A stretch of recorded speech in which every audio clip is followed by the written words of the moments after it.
আজকের রেসিপি শীতকালীন স্পেশাল মূলোর ডাল। হাই ফ্রেন্ড, আশা করি সকলে খুব ভালো আছো আর আমিও ভালো আছি। আবারও চলে এসেছি প্রতিদিনের মতো আরেকটি রেসিপি নিয়ে। এই ডালের সাথে যদি কোনো একটা ভাজা থাকে তাহলে কিন্তু এটা দিয়েই খাওয়াটা কমপ্লিট হয়ে যায়। তো কিভাবে এই ডালটা আমি তৈরি করি সেটাই আজকে তোমাদের সাথে শেয়ার করব। রেসিপিটি তৈরি করার জন্য এখানে আমি হাফ বাটি মুসুর ডাল নিয়ে নিয়েছি। আমি এখানে মুসুর ডাল দিয়ে রান্না করছি, তোমরা চাইলে মটর ডাল দিয়েও কিন্তু রান্নাটি করতে পারো। এবার ডালটাকে খুব ভালো করে ধুয়ে নেব।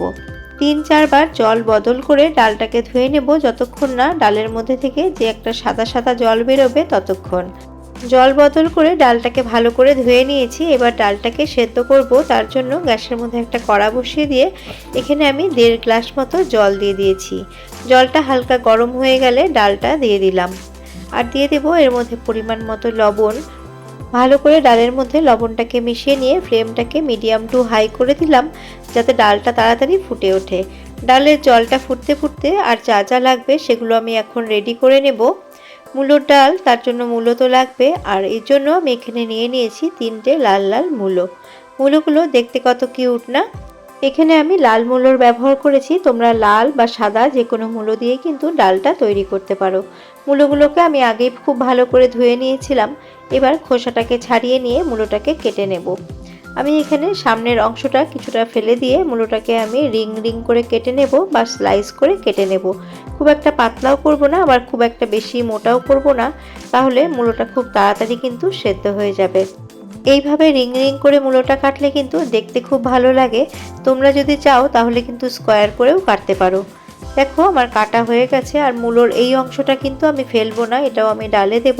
তোমরা যদি অপছন্দ করো তাহলে এটা দিয়ে তোমরা চচ্চড়ি বানিয়ে খেও, কিন্তু আমার কিন্তু এটা খুব ভাল লাগে, তার জন্য আমি অবশ্যই করে এটা ডালের মধ্যে এইভাবে আধফালা করে দিয়ে দিই। বাকি মূলোগুলোকেও একইভাবে আমি ঝটপট করে কেটে নিচ্ছি। আর অপরদিকে এদিকে আমার ডাল ফুটতে শুরু করেছে, আর ডালের ওপরে যে ফেনা ফেনা অংশগুলো হয়েছে এগুলোকে আমি ফেলে দিচ্ছি একটা হাতার সাহায্যে। অবশ্যই করে এই ফেনাগুলো কিন্তু ফেলে দিতে হবে, এর মধ্যে ডালের ময়লা থাকে। যতবার ডালের ওপরে এই ফেনাগুলো উঠবে ততবার কিন্তু এইভাবে একটু কেচে কেচে ফেলে দেবে। ফেলতে কিন্তু কোনো অসুবিধা হয় না, এইভাবে হাতার মধ্যে খুব সুন্দর করে চলে আসে। গ্যাসের ফ্লেমটাকে লো টু মিডিয়াম করে দিয়েছি, যাতে ডালটা তাড়াতাড়ি সেদ্ধ হয়ে যায়। আমি এখানে ডালটাকে কড়ার মধ্যে সেদ্ধ করে নিচ্ছি। তোমরা চাইলে একটা হুইসেল দিয়ে প্রেসার কুকারেও কিন্তু সেদ্ধ করে নিতে পারো, তবে কড়ার মধ্যে ডালটা রান্না করলে কিন্তু খেতে বেশি ভালো লাগে। আর অপরদিকে এদিকে সমস্ত মূলোগুলো কাটা হয়ে গেছিলো, মূলোগুলোকে আমি একটা বাটির মধ্যে তুলে নিচ্ছি। এবার এই মূলোগুলোকে চাইলে ধুতেও পারো, তবে আমি আগেই ধুয়ে নিয়েছিলাম, এখন আর মূলোগুলো আমি ধোবো না। ডালের পরিমাণ হিসেবে এখানে আমি মূলোর ব্যবহার করেছি, তোমরা যদি বেশি বা কম পরিমাণে ডাল রান্না করো সেই হিসেব করে মূলোটাকে বাড়িয়ে বা কমিয়ে নেবে। অপরদিকে আমি এখন চেক করে নিচ্ছি ডাল কতটা সেদ্ধ হয়েছে। দেখো ডালের মধ্যে আবারও সাদা সাদা ফেনা ভেসে উঠেছে, এই ফেনাগুলোকে আবারও আমি তুলে ফেলে দিচ্ছি। আর ডালটা কিন্তু ফাটতে শুরু করেছে। এইভাবে ডালটা যখন 50% মতো সেদ্ধ হবে তখন কিন্তু এর মধ্যে মূলোগুলো দিয়ে দিতে হবে। ডালটাকে আমি তোমাদের দেখিয়ে দিচ্ছি, দেখো ফাটতে শুরু করেছে, একদম 50% মতো সেদ্ধ হয়ে গেছে। এবার মূলোগুলো আমি এই ডালের মধ্যে দিয়ে সেদ্ধ হতে দেব।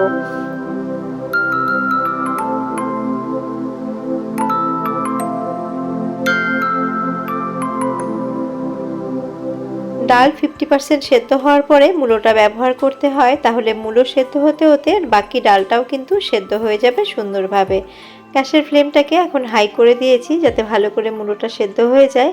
আগে সামান্য পরিমাণ নুন দিয়েছিলাম ডাল সেদ্ধর সময়, এখন যেহেতু মূলো দিয়েছি তার জন্য আরেকটুখানি এর মধ্যে নুন অ্যাড করে দিলাম। দিয়ে এখন মূলোটা আর ডালটাকে ভালো করে সেদ্ধ হওয়ার জন্য আমি অপেক্ষা করব। এই পর্যায়ে 4টে চেরা কাঁচা লঙ্কা দিয়ে দিলাম, এতে ফ্লেভারও ভালো হবে আর ডালের মধ্যে হালকা ঝালও হবে। সমস্তটা আমি ভালো করে মিশিয়ে নিলাম, আর গ্যাসের ফ্লেমটাকে আমি কিন্তু হাই করে রেখেছি। আর এইদিকে একটা প্যানের মধ্যে আমি অনেকটা পরিমাণ জল ফুটিয়ে নিয়েছি। দেখুন এখানে ডালের মধ্যে কিন্তু জলটা অনেকটাই টেনে গেছে, ডালটা সেদ্ধও হয়ে গেছে আর মূলও কিন্তু ভালো করে সেদ্ধ হয়ে গেছে। তবে ডালটা অনেকটাই ঘন হয়ে গেছে। ডালটাকে পাতলা করার জন্য প্যানের মধ্যে যে জলটা ফুটিয়ে নিয়েছিলাম সেই জলটা এর মধ্যে আমি দিয়ে দেব। পুরনো বন্ধুদের অসংখ্য ধন্যবাদ ও ভালোবাসা সবসময় আমার পাশে থাকার জন্য। আর নতুন বন্ধু যারা আমার চ্যানেলটিকে ভিজিট করেছো, আমার চ্যানেলের ভিডিও ভালো লেগে থাকলে আমার চ্যানেলটিকে সাবস্ক্রাইব করার অনুরোধ রইল। আর মনে করে পাশে থাকা বেল আইকনটির অল প্রেস করে দিলে আমার নিত্য নতুন ভিডিওর আপডেট সবচেয়ে আগে তোমাদের কাছে পৌঁছে যাবে। আমি পরিমাণ মতো ফোটানো গরম জল এর মধ্যে মিশিয়ে দিয়েছিলাম, মিশিয়ে দিয়ে ভালো করে মিশিয়ে নিয়েছি। আর এখন এর মধ্যে পরিমাণ মতো দিয়ে দিলাম হলুদ গুঁড়ো। তবে ডালে কিন্তু হলুদ গুঁড়োর পরিমাণটা কমই দিতে হবে, তাহলে কিন্তু ডালটা বেশি ভালো লাগবে। আমি দিয়ে সমস্তটা ভালো করে মিশিয়ে নিয়েছি। এখন গ্যাসের ফ্লেমটাকে হাই করে দিয়ে মিনিট 2 ডালটাকে একটুখানি ফুটিয়ে নেব। হাই ফ্লেমে ডালটাকে 2 মিনিট মতো ফুটিয়ে নিয়েছি। এখন এই কড়াটাকে সাইডে রেখে দেব। সাইডে রেখে দিয়ে ফোড়ন দেওয়ার জন্য আমি আরেকটা কড়া বসিয়ে দেব। কড়া বসিয়ে কড়া গরম হয়ে গেলে এখানে দিয়ে দিলাম 2-3 চামচ মতো সর্ষের তেল।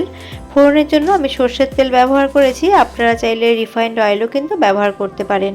তেল গরম হয়ে গেলে এর মধ্যে দিয়ে দিচ্ছি 2টো ফাটিয়ে নেওয়া শুকনো লঙ্কা। কয়েক সেকেন্ড লঙ্কাটাকে একটুখানি ভেজে নেব। লঙ্কার কালারটা হালকা চেঞ্জ হয়েছে। এখন এর মধ্যে আমি দিয়ে দিচ্ছি 1 চা চামচ মতো কালো জিরে। কালো জিরে ফোড়ন দিয়ে এই ডালটা খেতে কিন্তু দুর্দান্ত লাগে। তবে আপনারা যদি অন্য ফোড়ন পছন্দ করেন সেটাও কিন্তু দিতে পারেন। তবে আমি অবশ্যই করে বলবো একবার এইভাবে কালো জিরে ফোড়ন দিয়ে এই ডালটা খেয়ে দেখবেন। ফোড়নটা ভাজা হয়ে গেছে। শেষে আমি একটা দিয়ে দিচ্ছি তেজপাতা ছিঁড়ে।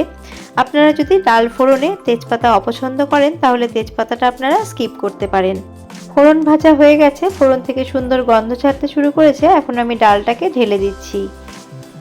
ফোড়ন দেওয়ার পরে ডালটাকে কিন্তু আর বেশিক্ষণ রান্না করব না, একটা বয়েল চলে আসলেই কিন্তু ডালটাকে অফ করে দিতে হবে। সবশেষে এর মধ্যে আপনারা ধনেপাতা কুচি দিতে পারেন, তবে আমি আজকে এর মধ্যে ধনেপাতা কুচি দেব না।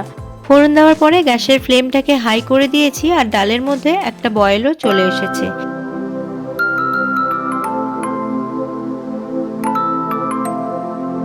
আমি ডালের নুনটাকে চেক করে নিলাম, একটু নুন কম মনে হচ্ছে, তার জন্য এর মধ্যে আমি আরেকটুখানি নুন অ্যাড করে দিচ্ছি। আর আপনারা যদি একটু মিষ্টি মিষ্টি পছন্দ করেন তাহলে খুব সামান্য একটু চিনিও দিতে পারেন। তবে মূলোর কিন্তু টেস্ট একটু মিষ্টি মিষ্টি, এমনিতেই ডালটা একটুখানি মিষ্টি মিষ্টি ভাব হয়, তার জন্য আমি এর মধ্যে আর চিনির ব্যবহার করলাম না।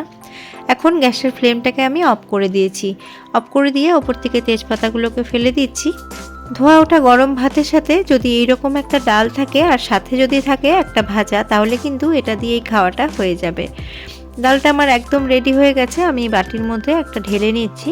আর রেসিপিটি আপনাদের কেমন লাগলো কমেন্ট করে জানাবেন। যদি ভালো লেগে থাকে আপনারা এইভাবে একবার ডালটাকে রান্না করে খেয়ে দেখতে পারেন। বাড়ির সকলেই কিন্তু খুব পছন্দ করবে। অনেকভাবেই তো আপনারা ডাল রান্না করেন সবজি দিয়ে, একবার এইভাবে মূলো দিয়ে ডাল রান্না করে খাবেন, এর স্বাদ কিন্তু মুখে লেগে থাকবে। যারা এই পর্যন্ত ভিডিওটি দেখেছেন তাদের অসংখ্য ধন্যবাদ। আবারও আমি হাজির হয়ে যাব অন্য কোনো রেসিপি নিয়ে বা ব্লগ নিয়ে। আজ এই পর্যন্তই, নমস্কার।